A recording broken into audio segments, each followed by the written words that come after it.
বিসমিল্লাহির রহমানির রহিম। আসসালামু আলাইকুম। আজকে আমি আপনাদের সাথে শেয়ার করছি অসাধারণভাবে একটি বেবি ফ্রক। এখানে কিন্তু কোনো কুচি দেওয়া হবে না, এক্সট্রা যে মাজাতে কুচি দেওয়া হয় তো সেভাবে কোনো কুচি দেওয়া হবে না। বডি পার্টের সাথে কিভাবে কুচিটা দিয়ে আপনার পুরো ঘেরটাতে কুচি তৈরি হয়ে যাবে। আশা করছি প্রথম থেকে শেষ পর্যন্ত ভিডিওর সাথে থাকলে আপনিও পেয়ে যাবেন আপনার বাচ্চার জন্য এই সুন্দর একটি গাউন। তো কথা না বাড়িয়ে আমরা এখন কাটিং পর্বে চলে যাব। আর কতটুকু কাপড় লেগেছে অবশ্যই আমি ভিডিওর মধ্যে বা আপনাদেরকে কমেন্টের মাধ্যমে জানিয়ে দিব। প্রথমে এখানে আমি কাপড় নিয়েছি, কাপড়টাকে আমি ৪ ভাঁজ করে নিয়েছি। তো এখানে আমি কাপড়টা যে নিয়েছি, কাপড়টার বহর হচ্ছে ২.৫ হাত বহর কাপড় নিয়েছি আমরা। তো ২.৫ হাত বহর নিয়েছি যেহেতু আমরা এখন পুরো জামার যে লেন্থ সেটা নিব ২২ ইঞ্চি পরিমাণ। উপরে আমাদের ৩ ইঞ্চি পরিমাণ বেল্টের জন্য জয়েনিং হবে বা ২.৫ ইঞ্চি পরিমাণ। আমি এখানে ২২ ইঞ্চিতে সামনে এবং ব্যাক পার্টের জন্য কাপড় কাটিং করে নিচ্ছি। তো কাটিং করার জন্য আমরা এখানে একটি শেভিং কাট নিয়েছি। শেভিং কাটের জন্য এখানে আমি যে স্ট্রেট লাইন সেটা দিয়ে দিয়েছি। এখন আমরা কাটিং করে নিয়েছি দাগ অনুযায়ী। কাপড়টা যেহেতু অলরেডি ৪ পার্ট করা আছে তো আশা করছি আপনারা বুঝতে পারছেন এভাবে কুচি দিয়ে নিতে হবে। তো কুচিটা দেওয়ার কারণ হচ্ছে আমরা মাঝখানে বডির অংশতে কুচি দিব। তো এখানে আমরা প্রায় ৯টা সেলাই দিব বডির অংশতেই শুধু। এখন আমরা কাঁধের অংশের জন্য বেল্ট কাটিং করে নিব। বেল্টটা কাটিং করার জন্য এখানে আমি কতটুকু নিচ্ছি সেটাও দেখিয়ে দিচ্ছি। তো এখানে আমরা নিচ্ছি ৮.৫ ইঞ্চি এবং পাশে নিচ্ছি ২.৫ ইঞ্চি পরিমাণ।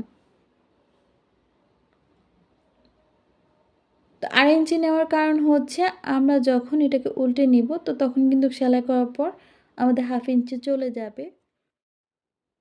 আমাদের জামাটা কাটিং করে কিন্তু খুব সহজ এবং সেলাইটাও খুবই ইজি এবং সাধারণ একটি জামা আপনাদের কাছে খুবই অসাধারণভাবে তুলে ধরার চেষ্টা করেছি।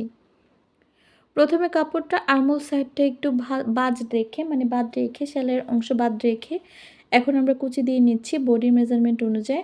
আপনি চাইলে এখানে ইঞ্চি টেপ সাহায্যেও কিন্তু যেহেতু সেম কুচিটা পড়ে এভাবে করে নিতে পারেন। তো আমি হাতের সাহায্যে এবং স্ক্রু ড্রাইভারের সাহায্যে এখানে কুচিটা বেশি কম করে নিচ্ছি। তো আমার এখানে কোনো ফিক্সড কুচি নেই যে এটা এই মাপেই হতে হবে। তো আমার অনুযায়ী আমি এখানে কুচিটা দিয়ে নিচ্ছি। তো এখানে কুচিটা দেওয়ার ক্ষেত্রে অবশ্যই খেয়াল রাখবেন আমরা বডি মেজারমেন্ট অনুযায়ী এখানে কতটুকু বডির যে টপ পার্টের অংশটা সেটা রাখবো। এখানে আমি নিচ্ছি ৬ ইঞ্চি পরিমাণ বা ৫ ইঞ্চি পরিমাণ। আপনি আপনার পছন্দ অনুযায়ী এখানে লেন্থটা বাড়িয়ে কমিয়ে নিতে পারেন।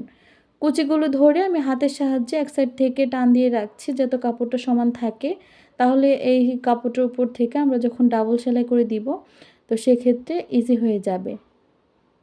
এখন আমরা কাঁধের যে অংশটা সেটা নিব। তো কাঁধের অংশের জন্য নেওয়ার জন্য বা আরমোলের জন্য এখানে আমরা প্রথমে ৩.৫ ইঞ্চি নিচ্ছি বা ৩ ইঞ্চি।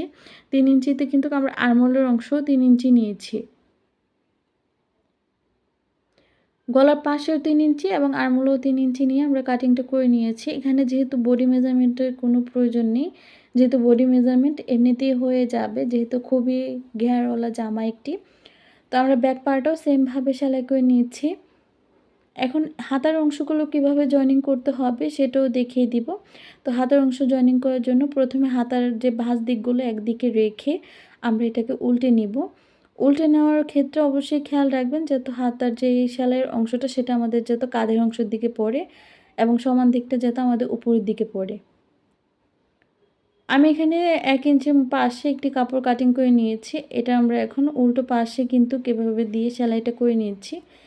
তারপর এক্সট্রা ফেব্রিকগুলো আমরা মুড়ে আমরা ভাঁজ দিকে কিন্তু এটার উপর থেকে একটু সেলাই দিব।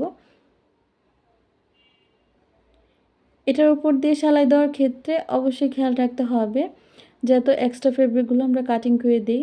এরপর আমাদের যে বেল্টটা সেটা আমরা নিচ থেকে জয়েনিংটা করব। জয়েনিং করার আগে আমরা আরমোলের হাতার দিকগুলোও কিন্তু সেমভাবে করে নিব। আরমোলের অংশ যেহেতু আমাদের কাপড় ইনার পার্টের জন্য আমাদের ৪টি এভাবে ভাঁজ দিতে হবে। তো আমরা প্রত্যেকটা অংশতেই কিন্তু এভাবে দিয়ে ক্লিয়ার করে নিব। তারপর হাতার যে অংশগুলো মানে কাঁধের অংশগুলো আমরা জয়েনিং করে নিব। তো তার আগে আরমোলগুলোকে ফিক্সড করে নিচ্ছি। আরমোল সেলাই করা খুবই ইজি আর খুব সহজ একটি পদ্ধতি। আশা করছি আপনারা ভিডিওটা দেখে হয়তো বুঝতে পেরেছেন। আমি উপর থেকে একটি সেলাই দিয়ে নিচ্ছি।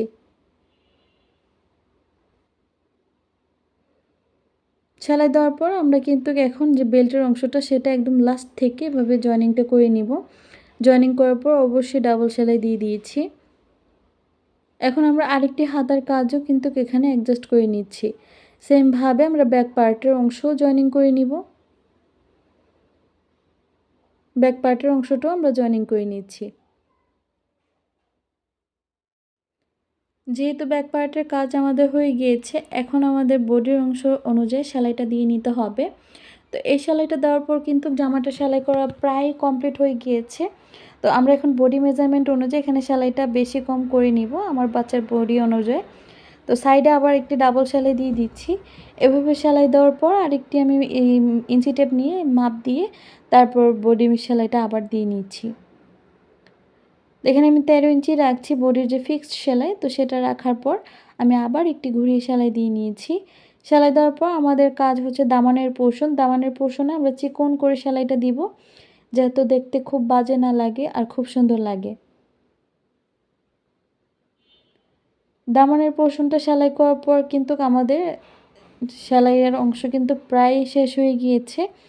এখন আপনাদের সাথে পুরো যে জামাটার লুকটা বা কুচিগুলো আপনাদের সাথে ডিটেলসে শেয়ার করছি।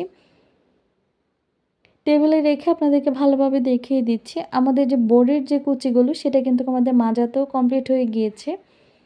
তো এই যে আপনাদেরকে কাছ থেকে দেখিয়ে দিচ্ছি, কুচিগুলোতে আমি কিন্তু প্রত্যেকটা লাইনে 2টা বা 3টা করে সেলাই দিয়ে নিয়েছি, যাতে পরবর্তীতে সেলাইগুলো ছুটে যাওয়ার পরও বাচ্চাদের পরলে এবং খুব আরাম লাগে। আজকের মতো এখানে বিদায় নিব। সবাই ভালো থাকবেন, সুস্থ থাকবেন আর ভিডিওটা কেমন লাগলো সেটাও জানিয়ে দিবেন। আল্লাহ হাফেজ। আসসালামু আলাইকুম ওয়া রাহমাতুল্লাহি ওয়া বারাকাতুহু।